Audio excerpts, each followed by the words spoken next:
Kabanata 1026. Sa tindahan ng kotse ng BMW 4S tiningnan ng pangkalahatang manager, si Ronan Andrews ang buhay na tanawin sa harap ng dealership at sinabi na may isang seryosong ekspresyon, ang Bentley 4S ay mayroong isa pang tycoon muli. Pinili pa ng tao ang limitadong edisyon ng palabas na kotse kaagad. Iyon ay kamangha-manghang. Kailan makakakuha ng isang malaking customer ang aming dealership tulad nito at bumili ng 7 Series? Nagsisisi si Ronan na ang BMW 1 Series ay ang nangungunang modelo ng kotse sa pagbebenta.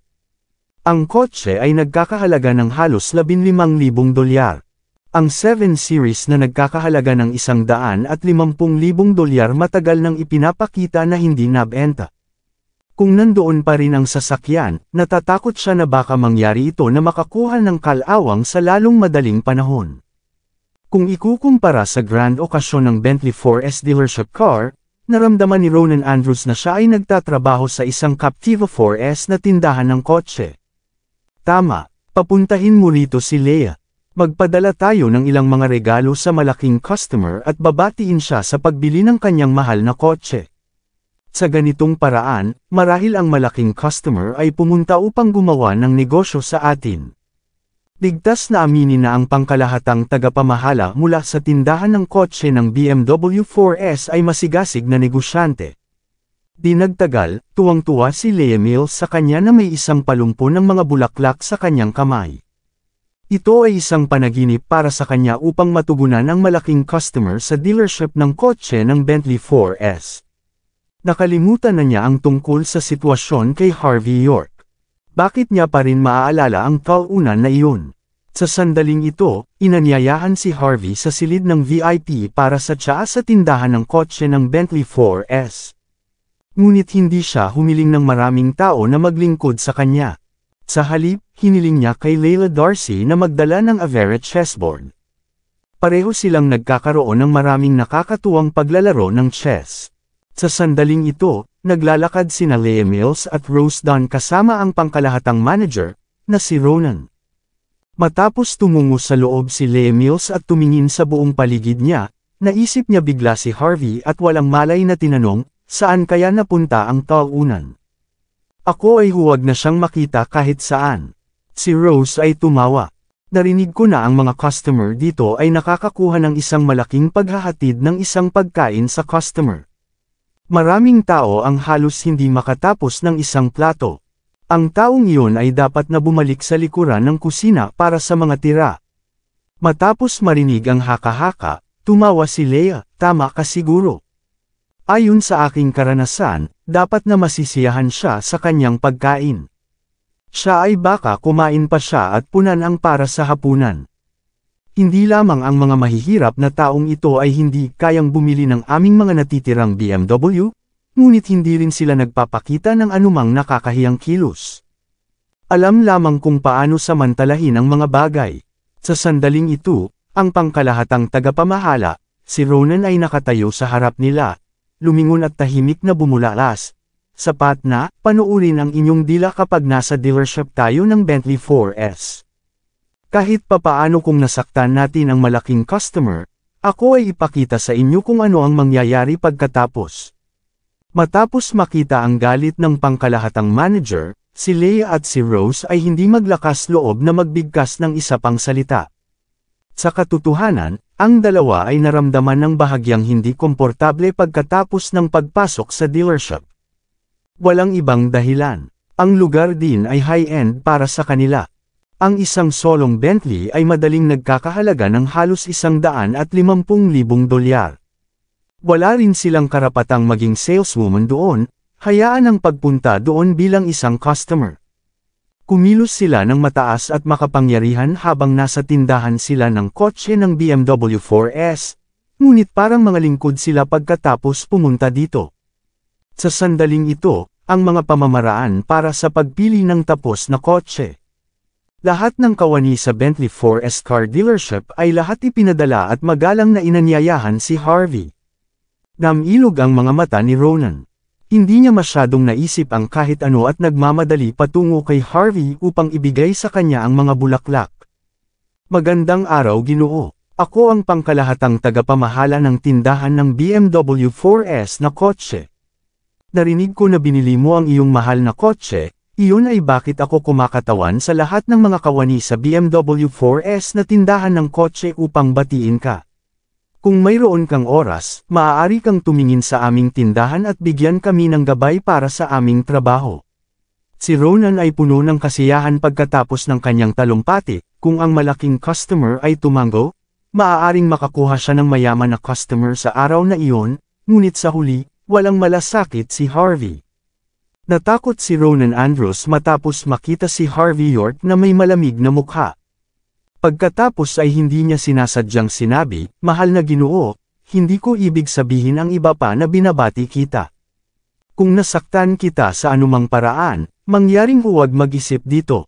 Mabilis na yumuko si Ronan at humingi ng tawad. Siya ay biglang naalala na ang ilang mga bigwigs ay medyo hinihingi. Hindi nila nais ang sinuman na hilingin lamang sa kanila ang tulad nito sa wala. Naisip niya na baka mabuwal siya sa isang malaking karakter na may kakaibang pagkatao. Magmadali, halika rito at humingi ng tawad sa taong ito ng tama ngayon. Nagmamadali sina Leah Mills at Rose Dawn, ngunit nang tumingin sila ng mas malapit sa tinatawag na malaking customer, pareho ang kanilang mga mata ay nagdilim, na halos lumabas. Harvey York. Siya ang tycoon na bumili ng limitadong edisyon ng Bentley. Ang taong akala namin ay mahirap, si Harvey York. Talagang dumating siya upang bumili ng kotse. Ang pinakamahalagang bagay ay ginugol niya ang lahat ng iyong pera sa isang iglap. 100,000 kotse ang binili niya kaagad nang walang isang pag-iisip. Ang mga mata ni Leah ay nakakita lamang ng kadiliman sa harap niya. Ang kanyang sariling pangkalahatang tagapamahala ay hindi maglakas loob kahit nahayaan ang isang utot sa harap ng taong ito. At sinipa niya lang ang lalaki ng mas maaga sa dealership. Bumagsak ang katawan ni Leah sa malamig na pawis. Siya ay hindi maglakas loob na isipin kung ano ang mangyayari sa susunod niya kung malaman ng pangkalahatang manager kung ano ang nangyayari. Sa sandaling ito, napagtanto ni Ronan na may isang bagay na nakatago. Masyadong malamig ang tingin ni Harvey. Nakasulyap lang siya sa mga kawani ng tindahan ng kotse ng BMW 4S na parang mabahong mga insekto sa lupa. Logically walang pagsasalita, walang sino man ang magkakaroon ng isang saloobin na tulad nito kung siya ay binabati ng isang tao. Nang walang pangalawang pag-iisip, lumipat ang paningin ni Ronan patungo sa isang mapagkakatiwalaang katulong at tahimik na tinanong, "Anong nangyayari dito?" Ang pinagkakatiwalaang katulong ay kinilala ang hitsura ni Harvey. Ang kanyang mukha pagkatapos na wala ang lahat ng kulay. Lumapit siya kay Ronan at sinabi sa kanya kung ano ang naganap dati. "Ano?" Halos magsuka ng dugo si Ronan matapos marinig kung ano talaga ang nangyari. Hindi lamang ang malaking customer ay dumating sa BMW 4S tindahan ng kotse, ngunit pinalayas din siya ni Leah. Ang walang isip na tanga na ito. Sa susunod na sandali, tumayo ng diretso si Ronan at nagbigay ng sampal sa buong mukha ni Leah. Siya noon ay galit na galit, "Bastard! Pangkalahatang manager Andrews, hindi ko ito sinasadya." Sampal. Hinawakan ni Ronan ang kanyang ngipin habang nagbigay siya ng isa pang sampal sa buong mukha niya. "Hindi lamang pinalayas mo ang isang malaking customer mula sa ating dealership, ngunit nagpapanggap ka rin na sa lahat ikaw ang mataas at makapangyarihan. Kung inilalagay ko ito ng blanco, kayong dalawa ay saleswomen lang. Gawing akala mo talaga na mas mahusay ka kaysa sa ibang mga tao. Mga bastards." Matapos ang pag-scroll sa kanila, pagkatapos ay sinampal niya ang mukha ni Leah ng dosenang beses. Sa paglipas, ginawa ang kanyang mukha na namamaga tulad ng isang baboy. Si Leah ay lubos na natakot, hindi siya maglakas loob na magkaroon ng anumang mga damdamin ng galit. Malapit na siyang lumuhad, "Bakit ka mayaman, Sir York? Bakit ka ganun ka mahinahon tungkol dito?" Nalulungkot siya. Nanghihinayang. Ngunit walang gamot upang pagalingin ang panghihinayang. Sa sandaling ito, ang buong kawani ng BMW 4S na kotse ang dealership ay nanggigil sa kanya. Desperado sila na nais lamang na talunin siya hanggang kamatayan sa sandaling iyon. Dahil sa kanya, Maaaring maging ang dealership ng kotse ng BMW 4S na masaktan ang kabuuan ng Buckwood Upper Circle ng lipunan. Pagkatapos ng lahat, ang mga mayayaman ay dumating sa mga grupo. Sinabi nila, ang tao sa harap niya ay maaaring mga ilangan lamang ng isang solong salita para sa kanilang tindahan na hindi kailanman magbenta ng mga kotse kailanman. Nang walang pangalawang pag-iisip, lahat ay nagmamadali sa harap upang mabigyan ng sampal sa buong mukha si Leah. Sampal, sampal. Sa wakas, kahit na ang mga ngipin ni Leah Mills ay umalog dahil sa sampal sa bibig niya. Sinipa pa siya ni Ronan Andrews sa lupa, ginawa siyang lumuhod sa harap ni Harvey York. Mister, pinarusahan ko na ang ignoranteng tanga na ito. Ngayon, hinihiling ko lamang ang iyong kapatawaran. Kahit si Ronan ay malapit ng lumuhod, alam niya ang higit pa sa iba na tulad ng mga bigwigs. Maaaring sirain siya ni Harvey. Kung siya ay mabangkaruti dahil sa isang ignoranteng tanga tulad ni Leah, mas gugustuhin pa niyang basagin ang kanyang ulo ng paulit-ulit sa isang pader sa halip. Sa sandaling ito, mahinahon na sinabi ni Harvey, hindi ako ang tatanggap ng iyong paghingi ng tawad. Huwag hadlangan ang aking paraan. Nagmamadali ako. Boom! Ang kulog ay tumama sa ilaw ng araw sa sandaling ito. Natakot si General Manager Ronan Andrews sa punto kung saan halos maihi siya sa kanyang pantalon. Mabilis niyang sinabi sa susunod na sandali, Mr. York, ako ay ginagarantiya sa iyo na sunugin ko si Leah at ang iba pa na sila ay ma-blacklist ng industriya. Hindi lamang BMW, ang buong lungsod ng motor ng Buckwood ay hindi man lang sila merekrot o makakuha ng trabaho. Halos mahimatay na ulit si Leah at ang iba pa sa pakikinig sa mga salitang iyon. Ang pagbogbog at sampal sa paligid ay wala. Ngunit matatapos sila kung sila ay mailabas ang kanilang mga pangalan na makarating din sa pag-blacklist. Ano ang magagawa nila kung mawawala sila sa napakataas na pagbabayad ng trabaho? Magkakaroon sila ng hindi bababa sa $150,000 bawat taon, at bawat isa sa kanila ay may mga utang at pautang sa kotse sa ilalim ng kanilang mga pangalan. Ano ang gagawin nila noon? Ito ang pinakamalaking parusa na maaari nilang magkaroon. Sa sandaling ito, ang pangkalahatang tagapamahala ng Bentley 4S, ay binuksan ang tindahan ng kotse ang kanyang bibig sa perpektong oras. Upang ilagay ito ng blanko, nagbebenta lamang kami ng mga produkto dito. Ang prinsipyo ng paggawa ng negosyong ito ay ang lahat na ang mga customer ay mga hari. Kung hindi ka maaaring sumunod sa isang simpleng prinsipyo na tulad nito at kumilos sa lahat ng mataas at makapangyarihan, hindi ka rin angkop na magtrabaho sa industriya na ito. Ang isang bulok na mansanas ay sumisira sa buong basket. Iyon ang dahilan kung bakit ako ay pangalawa. Pangalawa din ito sa Porsche. Ang Benz din. Di nagtagal, ang mga kinatawan ng mga may tatak na kotse na nagtipon sa paligid ay nagpahayag ng kanilang mga opinyon sa sandaling iyon. Ang paningin ay gumawa na ang mukha ni Leah, at iba pa ay naging lila.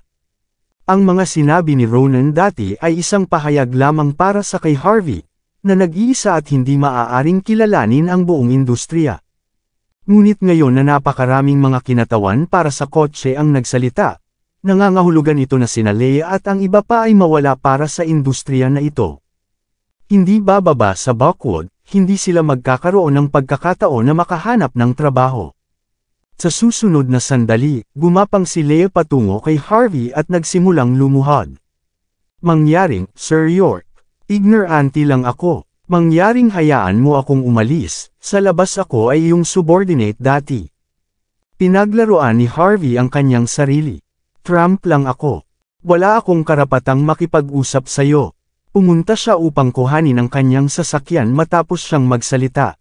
Ngunit matapos marinig ang mga salitang iyon, nawala ang lahat ng kulay sa mukha ni Leah, alam niya na tapos na siya. Nagkaroon lang na walang pagkakataon, humarap si Ronan at sinipa si Leah sa kanyang mukha. At pagkatapos ay pinagalitan siya, sinabi namin sa iyo na lumayas ka na dito. Itigil ang pagpapatakbo ng iyong bibig. Nasaan ang security? Alisin ang mga marumi na ito dito. Sa Silver Nimbus Enterprise.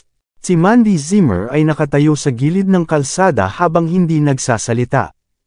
Ito ang oras ng rurok upang bumaba mula sa trabaho. Siya ay nagmamadali upang bumalik sa bahay, ngunit ito ay isang mahabang mula nang siya ay sumakay ng taxi. Ibinento na niya ang kanyang Porsche pabalik sa Niamey dati. Nagsimula siyang ikinalulungkot ang kanyang desisyon tungkol dito. Dapat dinala ko dito ang kotse. Siguro dapat na akong maghanap ng oras upang bumili ng ibang kotse. Pinakawala ni Mandy ang isang buntong hininga, sakto kapag siya ay medyo walang magawa. Isang BMW 7 Series ang tumigil sa tabi niya ng biglaan, isang binata na mukhang gwapo na binuksan pababa ang bintana ng kotse at ngumiti. Hoy sexy, saan ka patungo? Kailangan mo ba ng isang pagsakay? Maraming salamat sa lahat ng sumusubaybay. Please subscribe and follow my YouTube and Facebook channel, Filipino Novel. Maraming salamat po. Salamat, ngunit kukuha ako ng aking sariling taxi. Tinanggihan siya ni Mandy Zimmer nang hindi man lang ito binigyan ng pangalawang pag-iisip. Sexy, sa palagay ko nagkakamali ka. Hindi ako masamang tao. Nakita kong lumabas ka sa Silver Nimbus Building, nagtatrabaho ako sa Regency Building sa tabi mo. Ako ang representante ng direktor ng Departamento ng Proyekto para sa Regency Enterprise, si Grant Bright. Marahil ay gawin nating magkaroon ng isang pagkakataon upang magtulungan sa lalong madaling panahon. Lumabas na siya mula sa kanyang sasakyan sa gitna ng kanyang pagsasalita.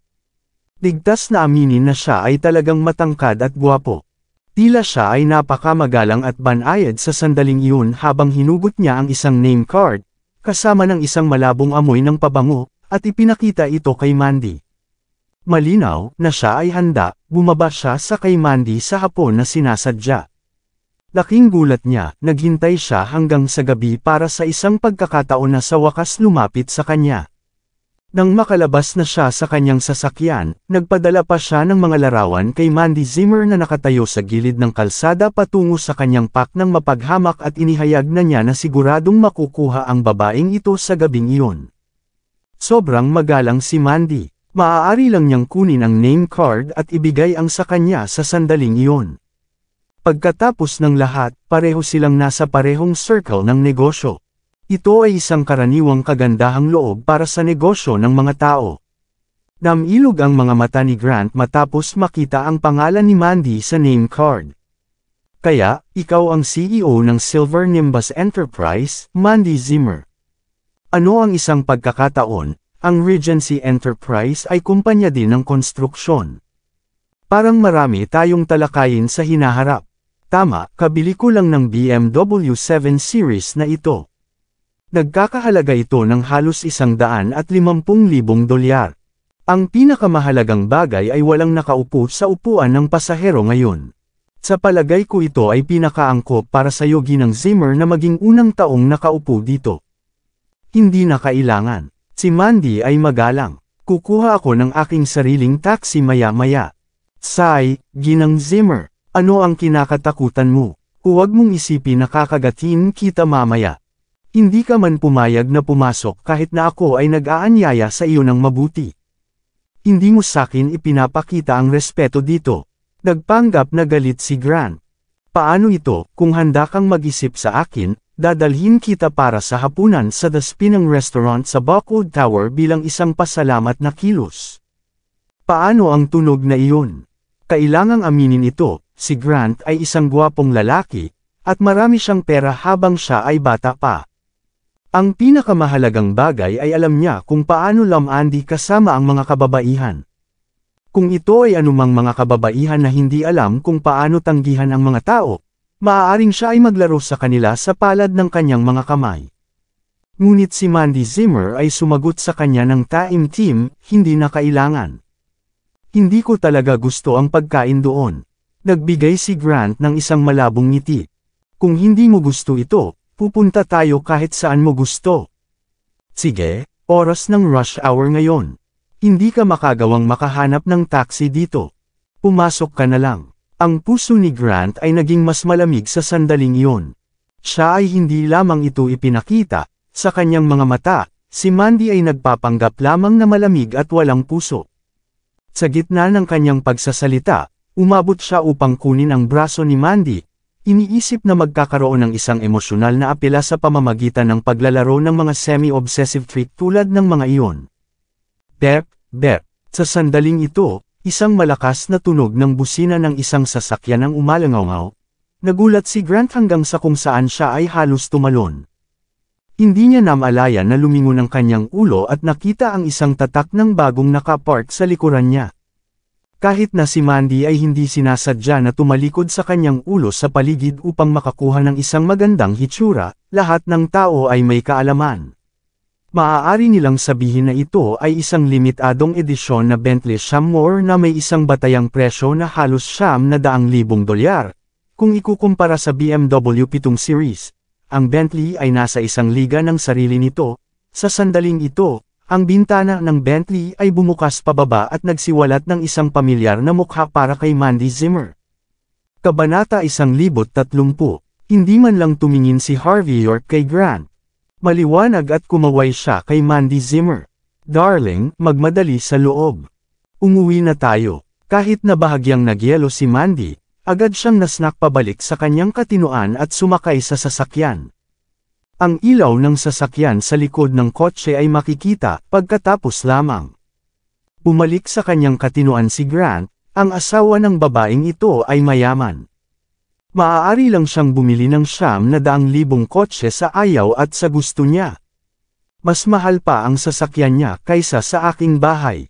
Hindi, narinig ko na ang lalaki ay talagang isang live-in son-in-law. Kaya, nangangahulugan ito na ang kotse ay talagang pag-aari sa kanya. Sa loob lamang ng ilang segundo, ang mga mata ni Grant ay nagpakita lamang ng sukdulang kasakiman. Naisip lang niya ang pagtulog kasama si Mandy dati. Ngunit pagkatapos ay nagbago ang kanyang mga saloobin. Ngayon gusto na niyang sipain si Harvey at palitan siya. Naniniwala siya na sa kanyang kakayahan at talento, siya ay maaaring lumapit kay Mandy Zimmer. Ang babaeng iyon at ang kayamanan na pag-aari niya ay magiging sa kanya lahat. Sa sasakyan, nalito si Mandy. Masyadong mahal ang sasakyan. Ito ay mas mataas na magtatapos sa paghahambing sa isang Porsche. Hindi siya kailanman nakasakay sa isa sa mga kotse na iyon dati. Harvey, saan ka nakakuha ng kotse? Dapat ibalik ito ng mabilis kung hindi pa ito nabayaran. Hindi inakala ni Mandy na makakaya pa ni Harvey ang sasakyan. Ngumiti si Harvey at sumagot, "Darling, binili ko ito para sa'yo. Medyo abala ka lang at kailangan mo ng transportasyon sa iyong sarili. Sa palagay ko ay umaangkop ang kotse sa iyong katayuan." Ha, talaga? Saan mo nakuha ang lahat ng perang ito? Nagulat si Mandy, sinagot siya ni Harvey ng malabo ngunit ibinigay sa kanya ang karapat-dapat na sertipiko. Nabigla siya nang makita ang kanyang pangalan, ang $900,000 kotse na ito ay biglang nasa ilalim ng kanyang pangalan. Pag-uwi, si Simon Zimmer, Lillian Yates, at si Cynthia Zimmer ay nakakuha ng salita tungkol sa Bentley sa hapagkainan. Si Cynthia ay nakaramdam ng walang malasakit, pagkatapos ay sinabi habang humadjakik, "Brother-in-law, dahil binili mo na ang aking kapatid na babae ng kotse, dapat mo rin akong bilhan. Gusto ko ng Ferrari 488. Tumingin si Harvey sa kanya at sumagot, "Oo naman, bibilhan kita kung makakapasok ka sa isang mahusay na universidad." "Salamat, brother-in-law." Tumalon si Cynthia, pagkatapos ay niyakap ang leeg ni Harvey at hinalikan siya sa pisngi. Si Mandy ay humadjakik matapos makita ang paningin, iniisip na ito ay isang magandang bagay na ang kanyang kapatid na babae ay nasa mabuting pakikipag-ugnay sa kanyang asawa. Ngunit ang mga mukha ni na Simon at Lillian ay naging madilim na parang gabi. Hindi sila naniniwala na maaaring ibigay lamang ni Harvey ang tulad ng isang mamahaling kotse kay Mandy. At nakikita na si Cynthia ay nagkakaroon ng ganoong kabutihang relasyon kay Harvey, naramdaman ng kanilang mga ulo ay nahati ng bukas. Paano kung ang kanilang bunsong anak na babae ay mahok sa kanya? May pag-asa para sa kanilang unang anak na babae, ngunit sila ay sinusubukan pa ring umasa sa kanilang bunsong anak na babae upang tamasahin ang kaluwalhatian at kayamanan. Nang walang pangalawang pag-iisip, tumigil silang dalawa sa pagkain ng kanilang hapunan. Pagkatapos ay sumulyap si Simon kay Harvey. "Harvey, sabihin mo sa akin ng matapat, saan mo nakuha itong kotse? Si Lillian ay nagpakita din ng isang seryosong ekspresyon. Huwag mong subukang magsinungaling sa amin. Kung gagawin mo, sipain ka namin sa labas ng pamilya. Inisip ito ni Harvey at pagkatapos ay nagpasya na ito ay oras na para malaman nila ang ilang mga bagay. Pagkatapos ay sumagot siya sa isang seryosong tono, "Nanay, tatay. Huwag kayong mag-alala, tinitiyak ko na malinis ang pera sa pagbili ng kotse. Ako ang isa na kumita din. Sumakay ako ng kotse kaninang hapon. Tingnan mo, narito ang resibo." Sa gitna ng kanyang pagsasalita, gumawa siya ng resibo sa harap nina Simon at Lillian, matapos makita ito, pareho silang nakaramdam ng kainahinala. 900,000 na may isang pag-swipe lamang. Saan nakuha ni Harvey ang lahat ng perang ito? Sa sandaling ito, tinanong ni Mandy nang wala, "Harvey, nakuha mo ba ang perang ito mula sa isang tao o iba pa?"